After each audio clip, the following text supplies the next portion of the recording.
lot of trouble they put us through. Making me worry like that. The teaching made us eat a bar of soap. Yeah. U.S. government's education policy for Native Americans. To erase our words was like erasing our people. Their education was tantamount to ethnic cleansing. Over time, the overt persecution of our language stopped. But to this day, it continues to be eaten away by the lingua franca, that is English. Many of the Diné outside the reservations can speak nothing else. And it isn't just our language. Across the world, minority languages are being destroyed by dominant languages. Many are on the verge of extinction. Enter the vocal cord parasites.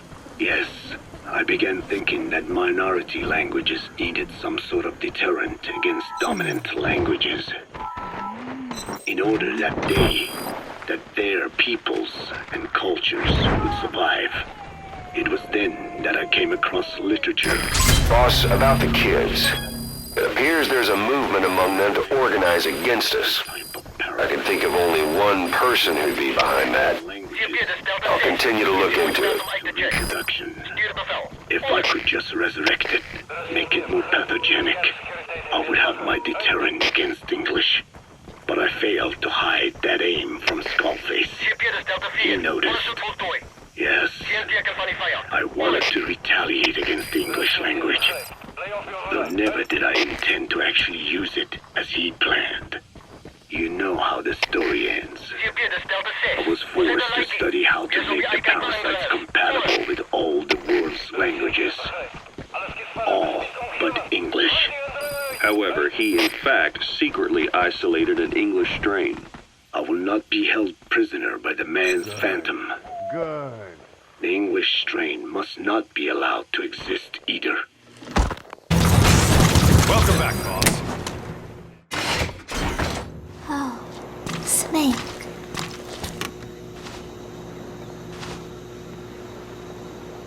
What is it, Snake?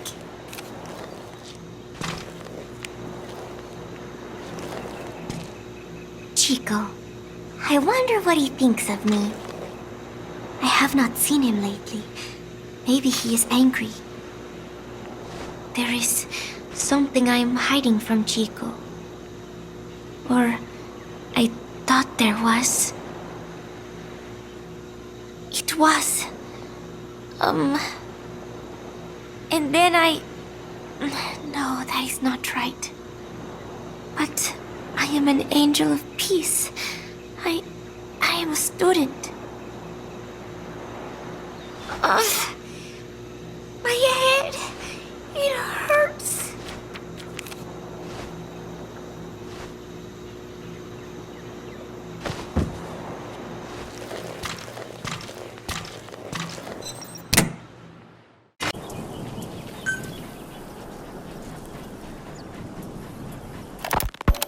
So, as if putting me on stage to sing was not enough, Miller even expected me to write the lyrics.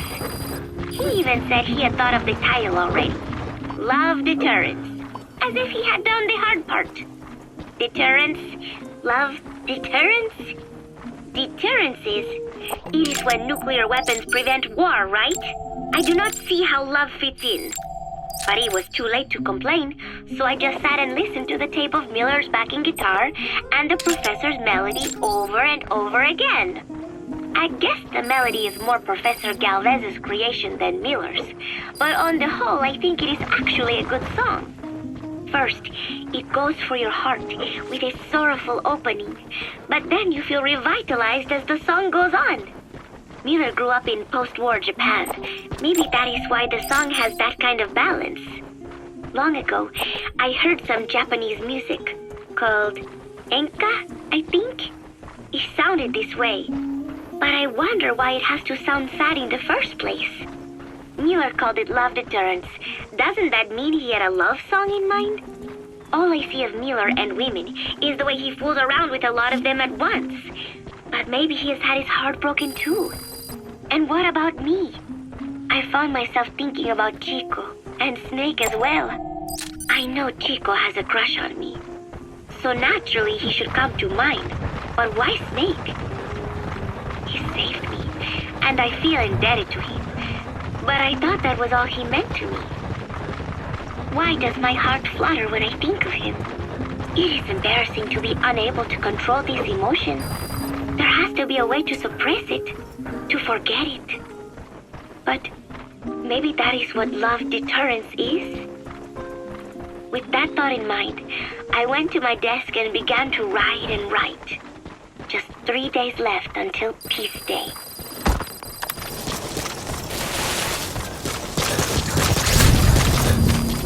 According to the intel team, the escaped kids should be around here. Locate and secure them.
Trouble they put us through. Making me worry like that.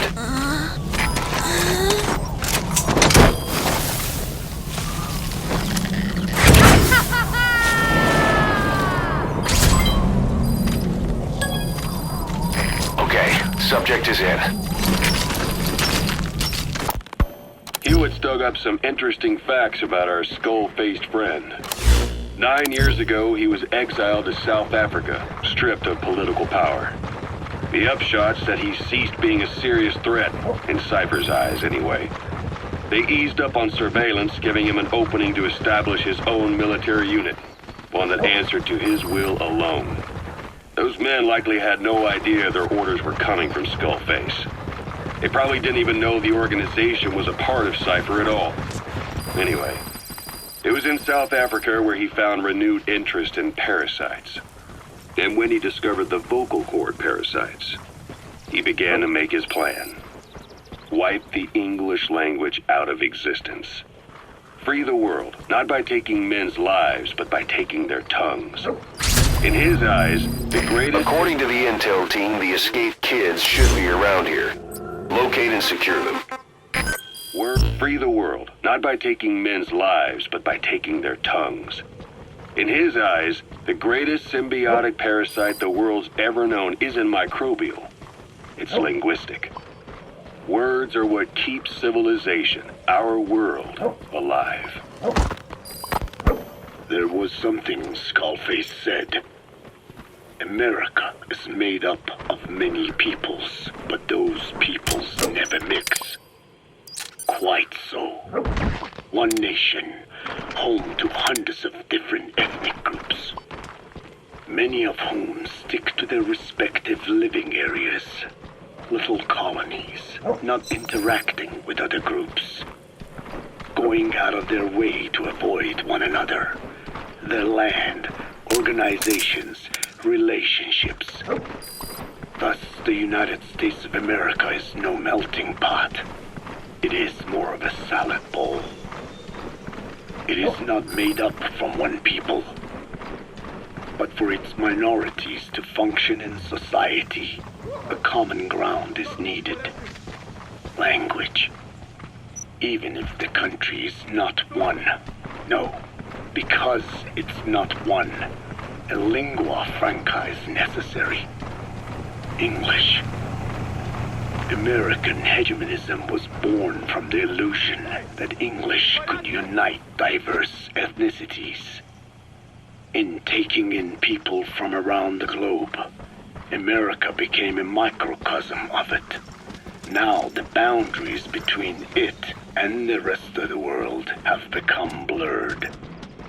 However different our neighbors may be, English enables us to create symbiotic relationships with each other. If English can bring unacquainted neighbors together in America, this should hold true for the world. This salad bowl that is the world can also become one.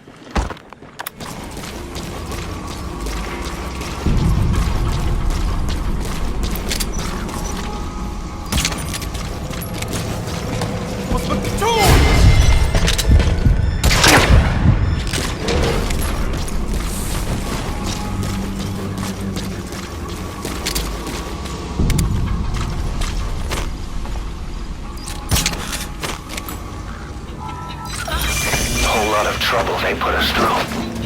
No, making me worry like that.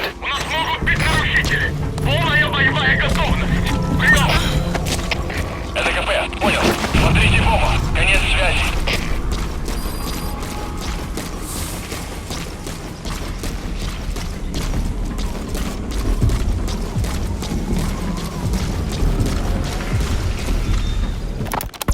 A ruler's greatest wealth is not money or land.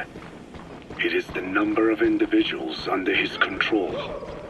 Subjects who work, consume, are there to be used as pawns in war. For a capitalist ruler, his people's power becomes his power. You are the same. With your diamond dogs, you spin it with your speeches. But what you're doing is bringing as much... Okay, subject is in. a little domain. Every person another feather in your cap. Yes.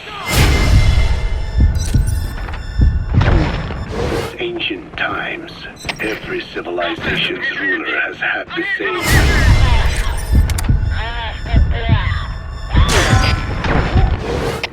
When people unite under one will, they become stronger than the sum of their parts. And the one will is the ruler's will. And what do rulers use to bring people together? Language. In the Old Testament, it is written that only one language was spoken in Eden. A shared tongue that united all of humanity. Mankind eventually grew aware of its power and harnessed that strength to build a tower to the heavens. The mighty Tower of Babel. This angered God, who splintered the language of man, and the tower was never completed. Languages emerged, and the earth was divided as men went their separate ways. Every age is the same. A ruler's first order of business, after conquering new land, is to force his tongue on its people. Ancient Rome, Napoleon, and now Zero. English is wreaking havoc around the world right now. The British Empire tilled the land with war as its home, then began planting the seed that is English. Eventually, American capitalism became the new instrument. To play its game of wealth, you only had to abide by one rule: English. By exploiting people's desires, English has become a leash that people gladly wear around their necks, it would seem.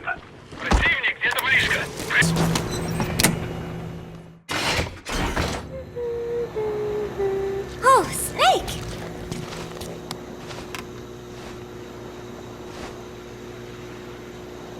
What is it, Snake?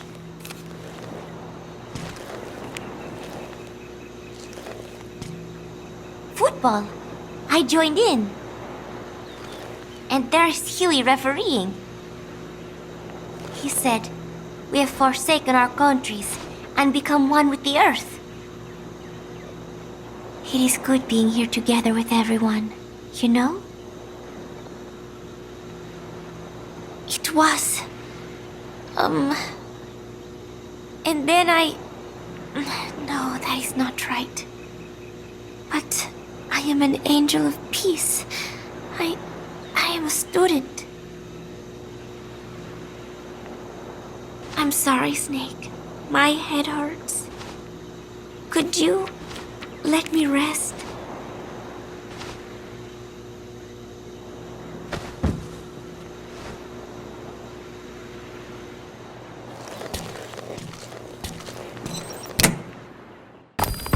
I have no doubt Skullface's plan is almost complete.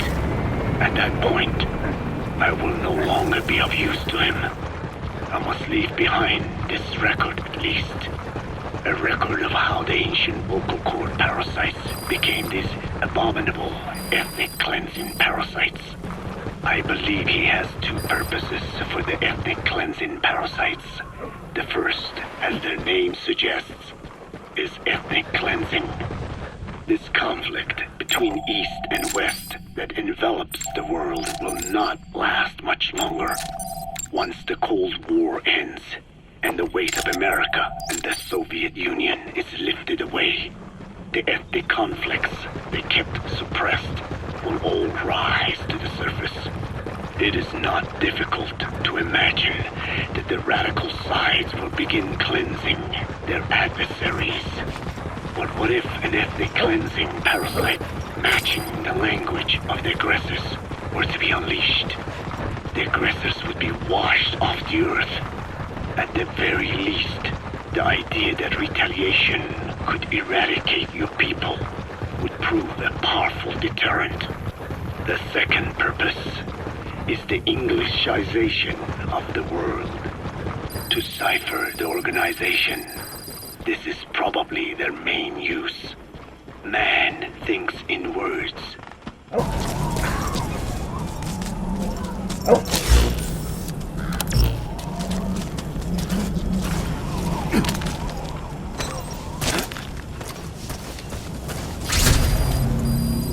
According to the intel team, the escaped kids should be around here. Locate and secure them. Or rather, words are man's very means of thinking. If you erase a word representing some concept, the concept itself disappears from the world. Nishone means beautiful in Navajo, but the image that comes to mind when we say Nishone differs from the Blagana's beautiful. An azure sky, a rolling landscape, lush greenery. The meaning we place in Nishone has its roots in Dene culture. If we lose the word Nishone, the images of our beautiful homeland would be washed away into oblivion along with it, just as Orwell indicated years ago. Cipher, being based in America, is pushing Englishization for this very reason.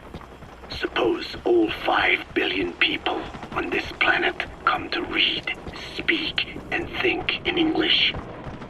Their wills could also be streamlined under English. Cipher's control would be all the easier. Economic governance would progress in leaps and bounds. The ethnic cleansing parasites would be a great aid in accomplishing this goal. There is no need to destroy every language besides English. All they need to do is weaken other dominant languages competing with it. Russian, Chinese, Arabic. If people know they risk their lives speaking such languages, they will flock to the lingua franca that is English. Cipher need not even focus attention on smaller languages. After all, they're already being eaten away by English. Business, education, film, commodities. English has permeated every area of global society. I can see this when I look at young Dene. Some of them have already lost their grasp of the Navajo language. It is said that over 2,000 languages of the world are facing extinction. This very moment, cultural concepts and forms of expression are disappearing forever. The spread of electronic networks gives greater meaning to Englishization. Networks have no national borders. By basing them on a single language, they can penetrate deeper into and between people. That basic point of unity provides the ideal environment for someone who aims to control people's wills. But how does this differ from building the Tower of Babel? Venom! Pesadilla mono! A whole lot of trouble they put us through. Making me worry like that. The cleansing parasites attempt to rob man of his words. Such irony. It was the vocal cord parasites that gave words to him in the first place. Ancient man had no language, unable to produce complex sounds due to the structure of the throat. He could communicate only through simple vocalizations and gestures. Then the vocal cord parasites infected his larynx. Man's transition to walking upright did not gift him solely with intelligence, but also with his voice. At the time, the vocal cord parasites never harmed man.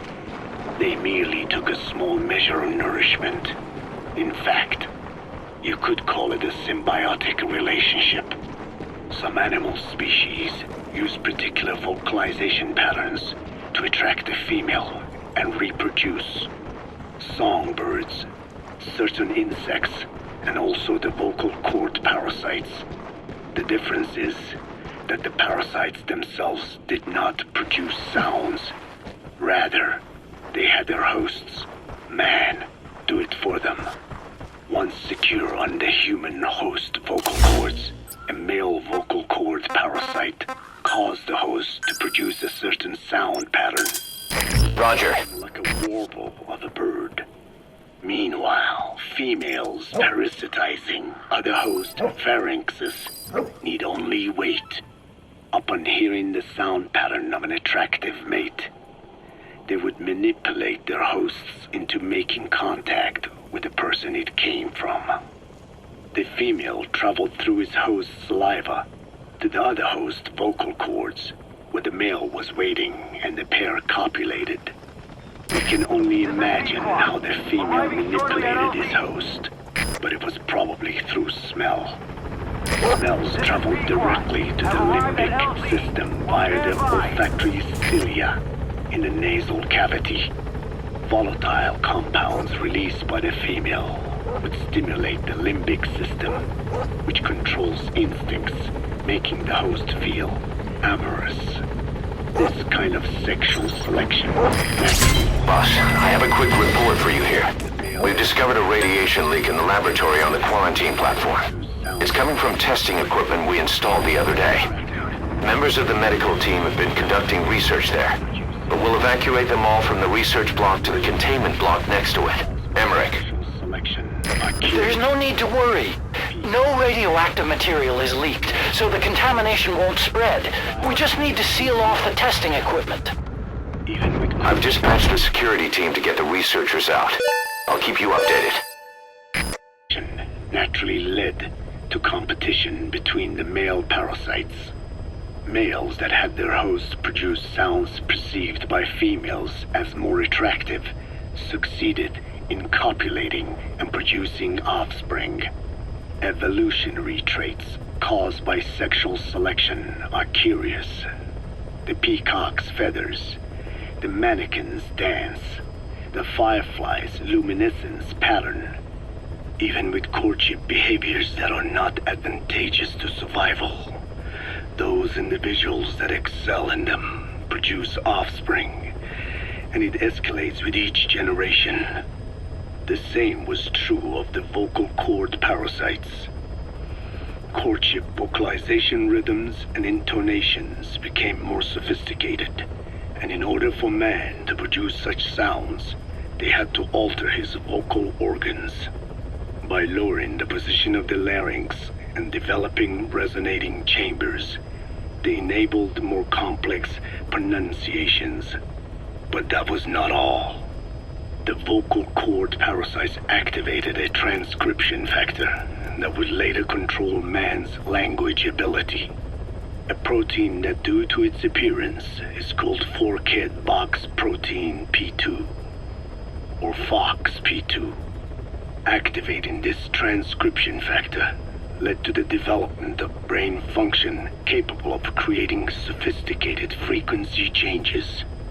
This was the pinnacle of the vocal cord parasite's prosperity. However, this sophisticated pronunciation control was too useful for man to ignore. Once human sexual activity ceased to be only seasonal, and having lost pigment-based sexual characteristics, distinctive vocalizations became the most effective means for humans to attract mates as well. Combined with logic pathways hardwired into the brain, or universal grammar, it was not long before advanced communication was possible. This was the birth of language. Luckily for man, it was around this time that a particular retrovirus was circulating. While not lethal, it infected not only man, but the vocal cord parasites as well. It is presumed that this virus removed part of the parasite's DNA and reverse transcribed it into man's reproductive cells. It was a vector. Among the genes it transcribed were the ones responsible for the production of language. The vocal cord parasite's vocalization genes were written into the human genome. The parasites were no longer of any use to man now. Man could use his voice as he pleased when he pleased, hindering the parasite's courtship vocalizations. Having lost their opportunity to reproduce, the parasites died out, leaving behind only the transcribed genes. The vocal cord parasites were once in symbiosis with man. Its genes even became a part of his. Humans and parasites are extremely close. As such, it will be extremely difficult for man's immune system to eliminate the vocal cord parasites. Even cutting them out will be no simple matter, which is exactly why these ethnic cleansing parasites are such a formidable weapon. Snake, you remember the White Mamba? Of course, he's been going by Eli since we brought him on base. He was the leader of the child soldier unit we took out of that village and into our protection. Well, according to the kids you brought back here, all the escapees were especially close to Eli.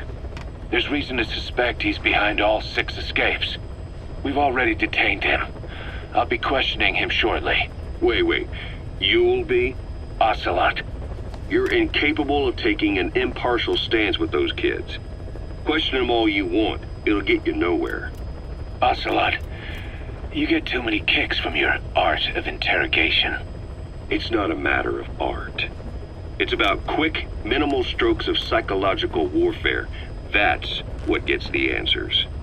And it's the best way to keep both questioner and subject safe. The risks only increase the more an interrogation drags on.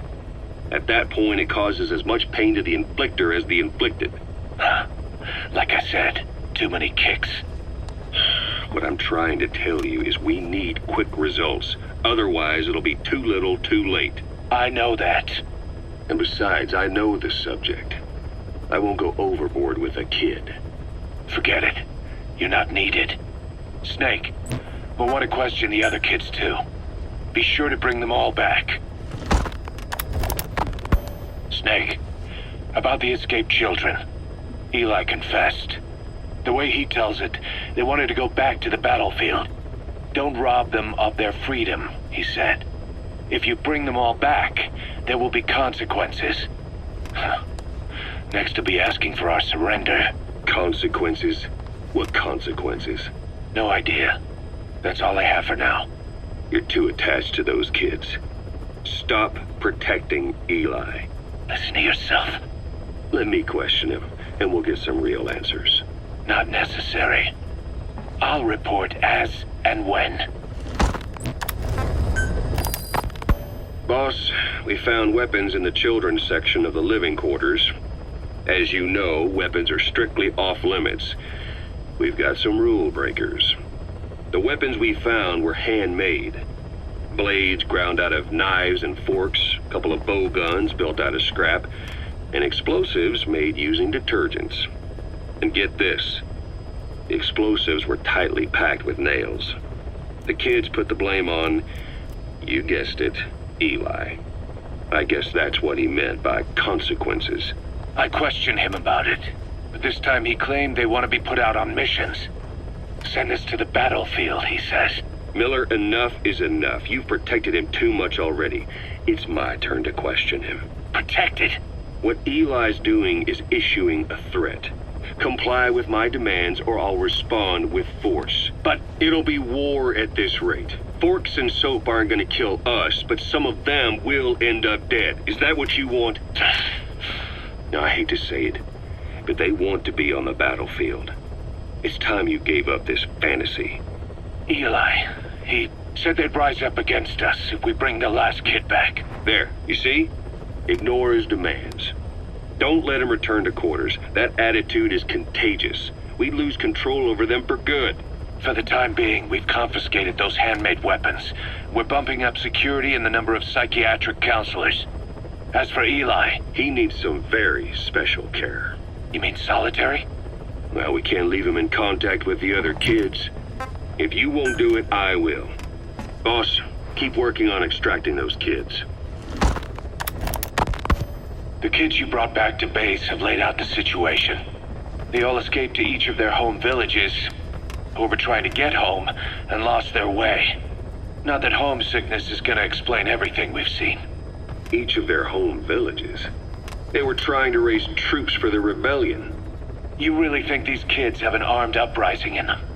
You read the report of the security team member who had a rock thrown at him. There'll be a riot if we don't do something. And Miller, this is because you didn't act fast enough. Fine. I'll admit you were right this time. Seal off the kids' quarters from outside contact before it's too late. All right. Eli said his rebellion would start when the last kid is brought back, right? You better be ready to meet him head on if it really happens. Yeah. You should have left it to me in the first place.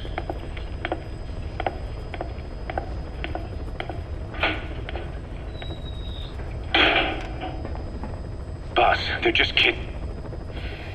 We have a responsibility to see that those kids make it. It's not about feeling protective or the pros and cons. I hate kids. That's exactly what I heard from the people who raised me. People who abandoned me, more like. That's the spark that kept me going, you know? I wanted to show those adults what I was made of. Wanted to get back at them one day. But before I knew it, I was all grown up.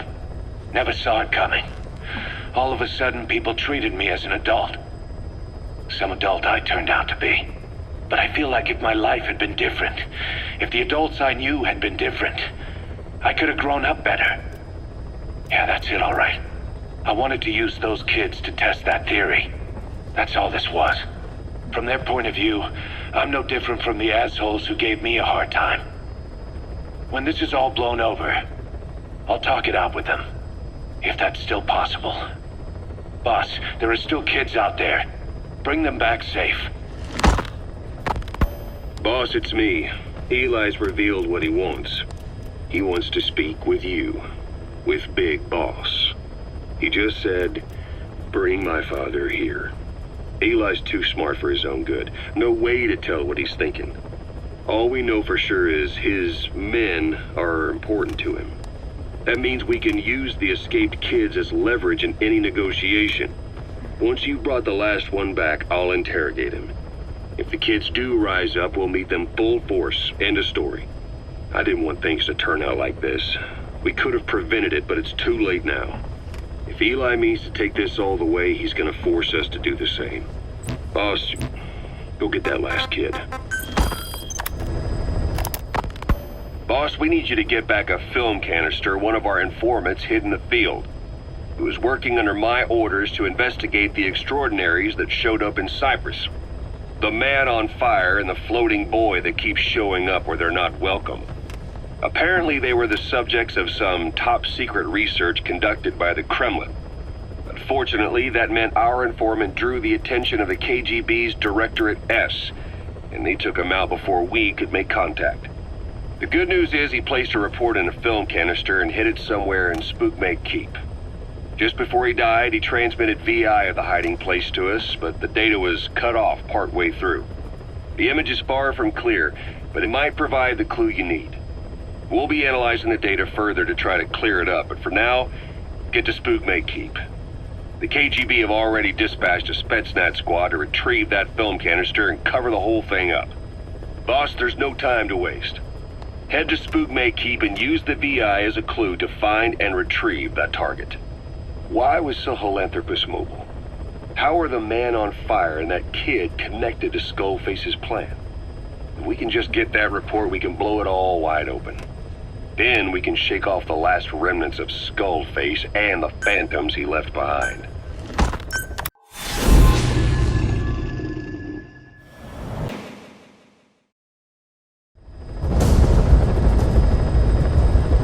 Boss, retrieve the film canister our informant hid in Spookmake Keep before he died.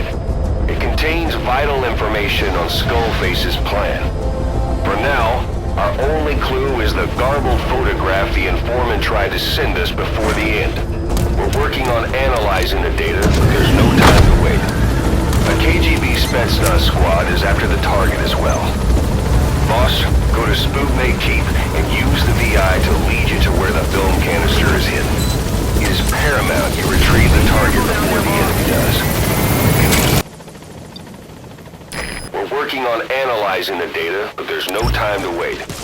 It is paramount you retrieve the target before the enemy does.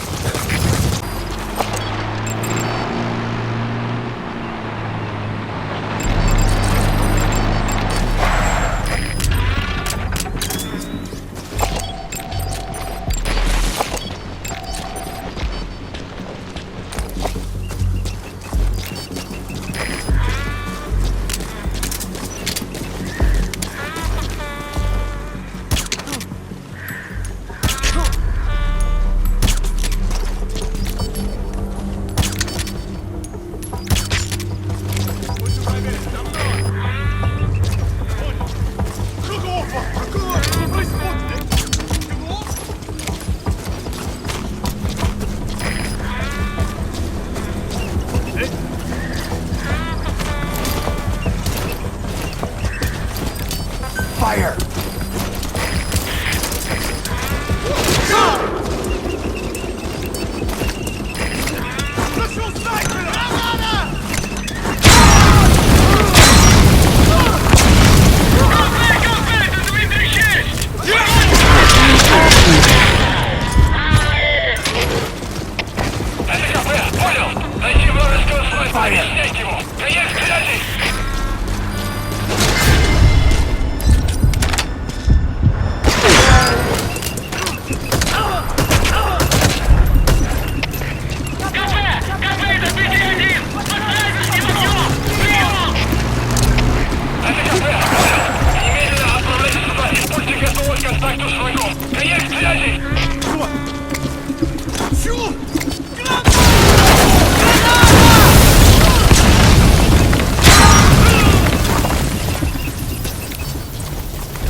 Boss, we fully decrypted the VI data. Now the target's hiding place should be clear as day. Check your iDroid. Look for terrain that matches the VI. The target has to be hidden there.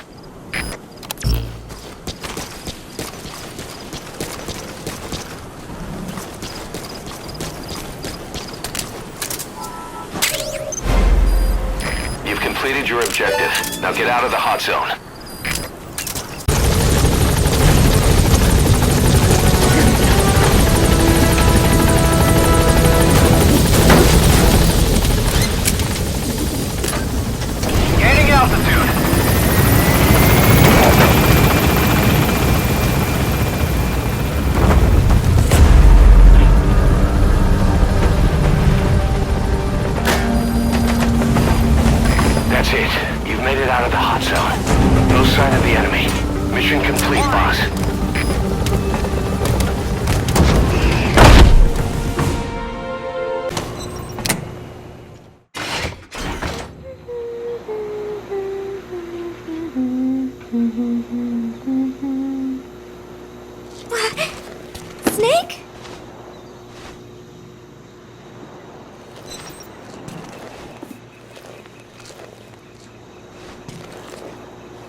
You are always so kind to me, Snake.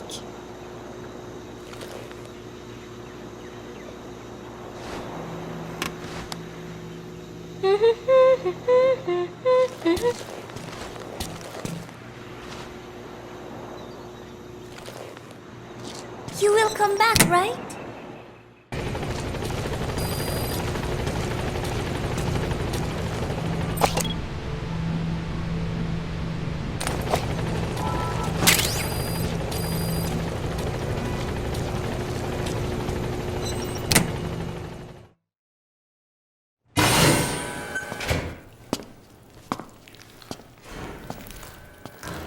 Stay away! Pass!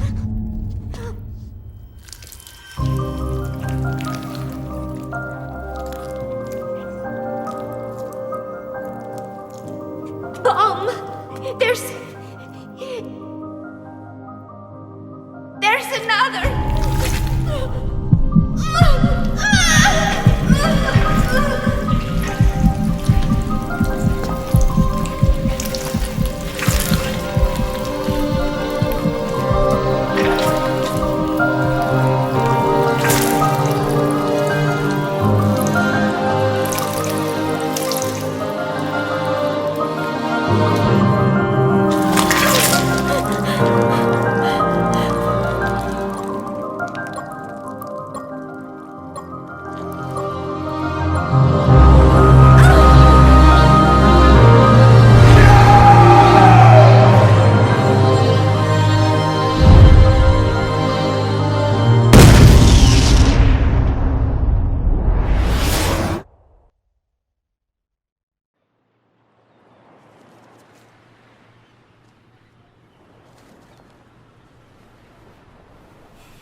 I finally had a decent draft of the lyrics, so I showed them to Professor Galvez first. He liked them. He said I had done a superb job capturing the sense of a young girl's troubled heart. There were one or two lines I thought needed brushing up, so although he said lyrics aren't my specialty at first, he gave me some advice. Everything he said made perfect sense. When I tried putting in his changes, they made the song feel deeper, more sincere. That is the professor for you. He always has the answer. With the lyrics finished, I was ready to show Miller. He does not often take things seriously, but all of a sudden, he was saying, "Paz, you have the soul of an Enka songwriter." And I did not even listen to Enka all that much. Maybe I am pretty talented after all. But still, it took so much time to write the lyrics that there is hardly any time left to rehearse before Peace Day. The three of us rushed into the makeshift practice studio on Mother Base to see how we sounded together. Miller strummed away with a big smile on his face. I sang the main melody, and Professor Galvez improvised a backup melody. I know the professor is smart, but is there anything he cannot do? And Miller's guitar playing sounded a lot better now that he stopped singing. But I can hardly criticize his voice. I thought I had learned the song well enough listening to the tape as I wrote the lyrics, but I had trouble with the pitch and kept missing the rhythm. I have to practice, but there is almost no time left. It is just 3 days until Peace Day. Wait, I thought there were 3 days left before. I went and checked today's date with Miller and the professor. The date has not changed. It is the same day. Something is strange. Am I reliving the same day? Peace Day never came. Every morning I wake up expecting it to come, but it is always 3 days away. That cannot be it. I have not woken up at all. It is just a dream. It is all a dream. I am in it, and you are in it too. I am the dreamer, but you are having my dream. Do you get it now? You do, don't you? Peace Day never came. With 3 days left, I followed my orders from Cypher and launched the operation. I hijacked Zeke. I fought Snake. I lost and was thrown into the ocean. I survived, but I was captured by Cypher. How happy I would have been if they had let me die then and there. Our wishes do not come true. We just cling on to our dreams, our phantoms, mine and yours. But I think this one is coming to an end. After all, you have figured it out now. You can kill Skullface, murder Huey, slaughter Zero, burn the whole world down, and it still won't bring me back. Me, or any of the dead. And that was our business. War. We bought our daily bread with money paid to us for killing. Maybe us getting killed was just balancing the scales. You know, Mother Base was never the heaven we wanted it to be. But I was still happy to have lived with everyone there. It was such a short time. Such a hypocritical peace. But while I was on Mother Base, I was happy. So, I hope I am not the only one who looks back on those days with happiness. There is more to remember than hatred and rage. But of course, this is you thinking that I should think that. It is no mystery now. I am just a phantom. A fragment of the mind you have lost. The real me died a long time ago. But even so, more so, I can tell what you are really feeling. The real emotion that is locked away at the bottom of your heart. Let it fly up. Let it guide you. Live. I think it is my job to tell you that. That is why I exist. So this tape is the last one. Boss. Once you are done listening to it, Let us know. I am one phantom limb that will be gone for good. My flesh, my bones, joining the silt on the ocean floor. But do not forget, as long as you remember me, I will always live within you. Not a phantom limb or a phantom anything, as part of your heart. I will always be your angel of peace. So I know exactly how to finish. Say peace. I have spoken enough. Your men can take it from here. Will you permit me to rest? Have something to eat? I thought you don't eat. I can subsist without food. But there is more to the act of eating than nourishment. We receive nature's blessings and reaffirm our part in it. And in doing so, we express our gratitude. Sorry, it's, hearing you say you don't need to eat and that you're part of nature in the same breath. Anyway, what can we get you? Not exactly a 5-star restaurant, but the kitchen's used to serving a lot of different appetites. Hamburgers. Hamburgers? Even wheat and have become Americanized. I eat them often back home. And you just can't let them go. Well, as far as symbols of the American Empire go, hamburgers are pretty good. The victory of capitalism. Your people suffered so much at the hands of America. And you asked for hamburgers. We have suffered more than you can know. But I do not see hamburgers as an accomplice. A single dish, providing a balanced helping of nature's blessings. Meat, grain, and vegetable.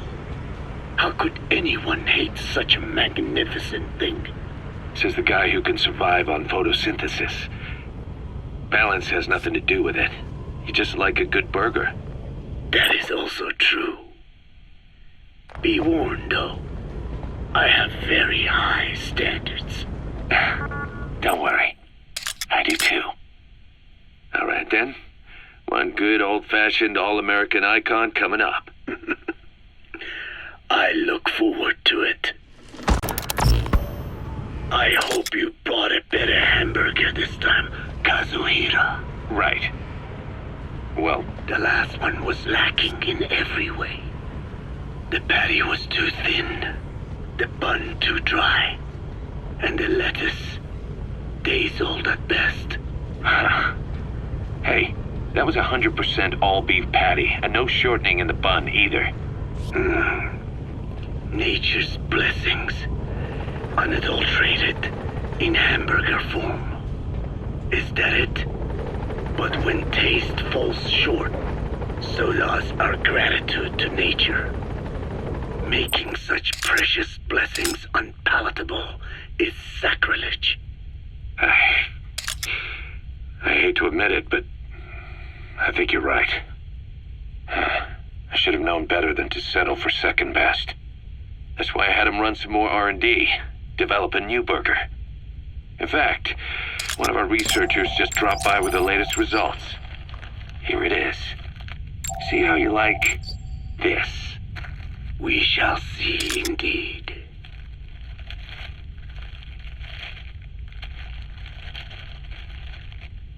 I thank you for this bounty, Mother Earth. So, what's the verdict? Not bad. And? But it does not hold a candle to what I ate back home. Everyone's a critic. Damn it. I was sure the Kobe beef, but maybe we didn't add enough. If we add any more, we're cutting into our profits. Profits? We'll be taking a loss on every unit. What are you talking about? Huh? Oh, anyway, I'll be back with another round of product. I will be waiting. We finished decoding the informant's report. That floating kid we've run into a few times now. Looks like he was a test subject in clinical experiments. The Soviets called him the Third Boy.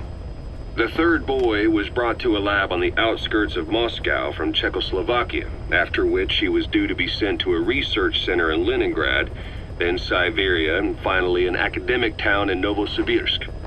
It doesn't appear that the researchers witnessed the talents we've seen from him, but nevertheless he was quite the popular subject.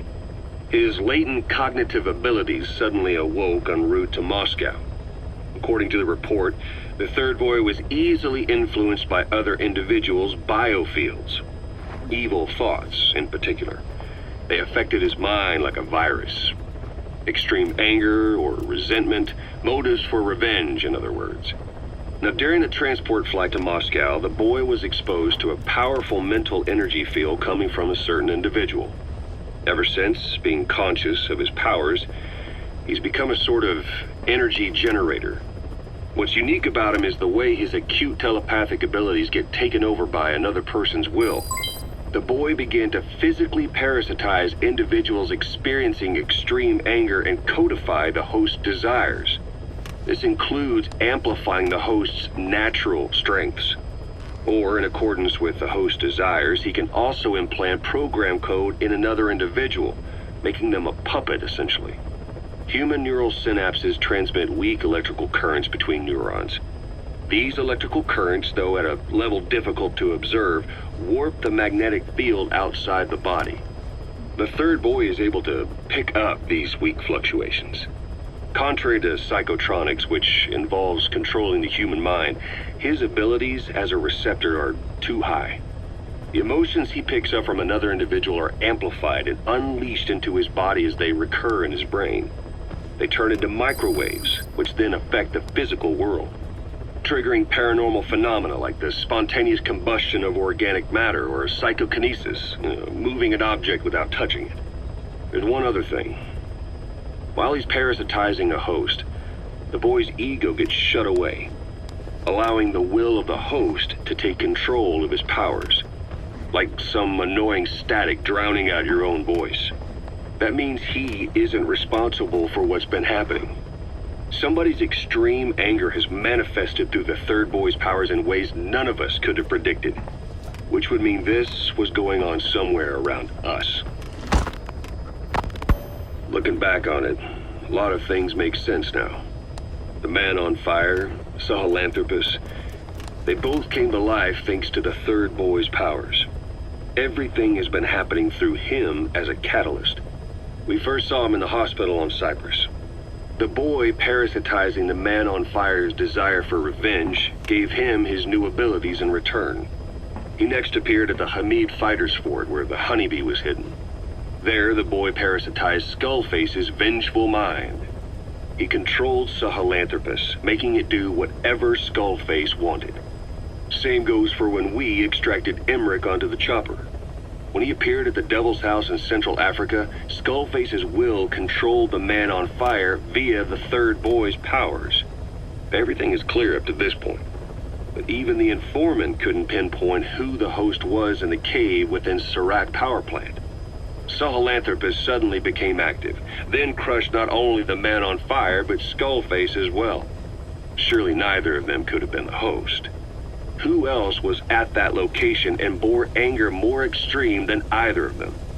Whose will was controlling Sahelanthropus? According to the report, emotions transmitted in children's brains affect the surrounding magnetic field more strongly. Cerebral nerves are covered with insulation called myelin sheaths to increase impulse speed. The reason for this leakage has to do with the fact that children's myelin sheaths are still developing. So, how many children do you remember being there? Children with a burning desire for revenge and bearing a grudge against you. I can think of only one. Eli. We don't know what kind of life he's had, but the resentment he's shown toward adults is nothing short of extraordinary. The third boy resonated with Eli's mind. And that means Eli bore the strongest animosity of all individuals within the boy's reception range, estimated to be a 3-mile radius, beating out even Volgan and Skullface. The third boy has probably remained hooked on Eli's anger since. You remember at the Devil's House, the third boy showed an interest in Shabani? That must have been his ego making a rare appearance. He may possess abilities far beyond anyone else in the world, but he's still a kid. Maybe them both being kids was enough to bring them together.